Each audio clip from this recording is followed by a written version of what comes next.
Y'all, I honestly thought I would never be at this desk ever again. I mean, it's not necessarily the desk that I've always been at, but never thought I would have this set up and be talking to you guys ever again. Put a post on Instagram and you guys told me to tell my story. So this is me telling my story. You know, we gonna make it fresh. Finally made it to the major label, producing for artists that I could only dream of producing for. Not necessarily the artist that you might have thought of, but really the artists that I grew up listening to. And working with people as an audio engineer, producer, you name it, I was doing it. Behind the camera, mixing and mastering, whatever it was, I was doing it. And it seemed really impossible at the time, but at the height of it, I walked away from it all. So for those of you who don't know me and are seeing me for the first time, my name is J Fresh Beats. I am an audio engineer, a songwriter, and a producer. And if you like stuff like this where we get real deep, and if anything resonates with you that what I'm saying can resonate with a situation that you've ever done, please hit the like on this video so we can share this out to other people, because I want to help other people in this essence. So let me start off with saying I'm not here to bash anybody. That's not why I'm on this camera.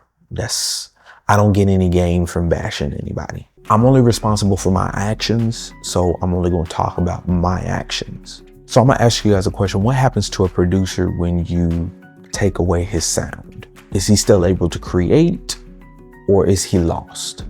And honestly, that's the question I've been asking myself for the past 8 months. Now, you've seen me a little bit on the channel in the past 8 months, but not as much as I should be. Because honestly, once I left, I thought I could just go back to the way it used to be. But you can't necessarily erase 5 years of doing something and just hope that it goes back to normal. I had to learn how to reproduce, like not necessarily like going back on YouTube and learning from myself or learning from other people. No, I had to learn how to fall in love with production all over again, fall in love with songwriting all over again, fall in love with mixing and mastering all over again, because at a certain point I hated it. And this honestly was all because I walked away from the label. But let me give you some context. I worked for a company that gave me the ability to be the chief audio engineer, and that it really sparked from the video where we built the Slate Digital board, and you guys have seen me at this desk for like ever in countless of videos.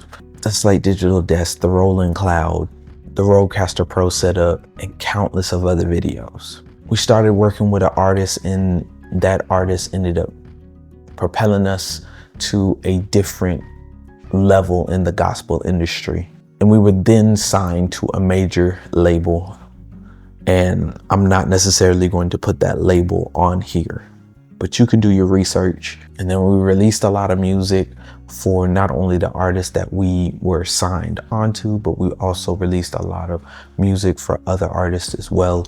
Even made a song for a legend that I never thought I would be able to meet, let alone make music for. Then the residuals checks started to come in, and I still get some of those today. And I started to make some money. I started to pitch some ideas to other people, you know, just to keep the money flowing.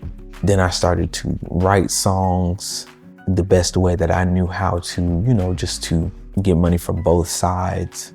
And while that was great, while that was amazing, I really had no time for anything else. YouTube was left out. Not as consistent on YouTube at all. I was never home for my family, and that was a big issue. And although I was making money to sustain myself and my family, I was also drowning because I didn't have any time for me. So this dream that I got to live for 5 years every single day eventually turned into a nightmare for me. Then I woke up. I realized there was more to my gift than what I was giving out. I realized that there was more opportunity for myself than what I had given. More time at home with the family, and also some time to, you know, basically do what I love to do. And it took me a minute to figure out what I really wanted to do. I'm not necessarily saying that I'm giving up on what I had started, I'm not necessarily giving up on this. Now, when I walked away, it took a huge chunk of my finances. I'm not even gonna hold you, like a huge chunk of the finances. And so I had to make a company real quick. J Fresh Entertainment had to go away. It had to be SBZ Media. So with that being said, I had to turn into a video company real quick. I basically used the camera that I'm using right now to do music videos, podcasts, whatever I had to do with a camera I was doing. But what's worse is I could not disassociate myself from playing music and being in that building. Every time I would write songs the way I felt, it felt wrong because it wasn't the sound that I had built for 5 years. And to be honest, the sound that I had learned for 5 years wasn't even my sound. Not to say that the sound that I was making was bad. It just, like I said, wasn't me. So I got off the gram. I got off YouTube because honestly, I didn't know how to be J Fresh Beats anymore. And that's saying something because that's my whole name. I didn't know how to be J Fresh Beats without the building, without that sound, without anything else. So Beats went to a halt. It was to where a lot of my organization that I had set up over the years to get to that point before the label, to where making music was easy, was just gone. All of my sounds that I had before had been given to the label. So a lot of the sounds that made me me weren't me anymore. So I had to figure out new sounds, like new VSTs, new everything to basically make me me. And we often say that gear doesn't matter, but you can associate yourself to the gear and basically put yourself in a rut. But I'm here to tell you that that really doesn't matter. Your sound is your sound regardless. Your sound as a music producer, as an artist, as a songwriter, as an engineer, mixing and mastering, whatever the case may be, your sound should never be associated with a building or another person, or even equipment for that matter. And sometimes I felt as though if I didn't have the slate, I couldn't create. That's a bar. I disproved that theory a lot of times because a lot of times I didn't have the keyboard. I just had my machine and I had to make something out of nothing. Or a lot of times I didn't have anything MIDI. I just had a laptop and I still had to make something out of nothing. And sometimes I felt like my vocals in general weren't the vocals that I needed because, you know, in gospel, you got to have riffs and runs and do all that stuff. And that's not something I can do. I can carry a note and I can sound pretty good. I can't run for days. I had to reconstruct a whole different kind of studio. And that was kind of a bummer for me because I didn't have a setup at home.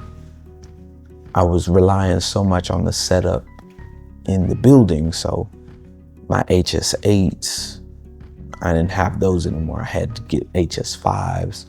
I had to get, my white and red keyboard was gone. I had to get it complete. I still have my machines. It's just a lot of stuff I was starting over. Learning how to go from big time studio to home studio was a huge learning curve, and you would think it wouldn't be, but it was. And so with that being said, any chance I get, I'm challenging myself to make music.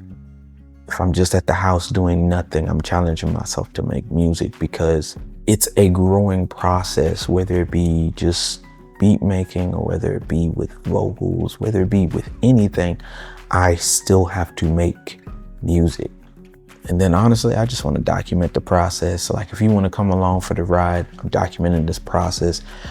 I might do a tutorial here and there, but it might not always be a tutorial. And it's crazy because I used to say I didn't want to just make beats on my channel, but I know now why a lot of people would make music on their channel like it was a vlog. It was to document the process, because in case you ever get lost, You can always refer back to that process. And honestly, I made this video just to see if I could help someone else who was either lost in their inspiration, couldn't find their way back. We in this together. So, you know, we gonna make it fresh. Let's make some music. It's your boy Jay Fresh Beats, and I'll see you guys on the next video. Peace.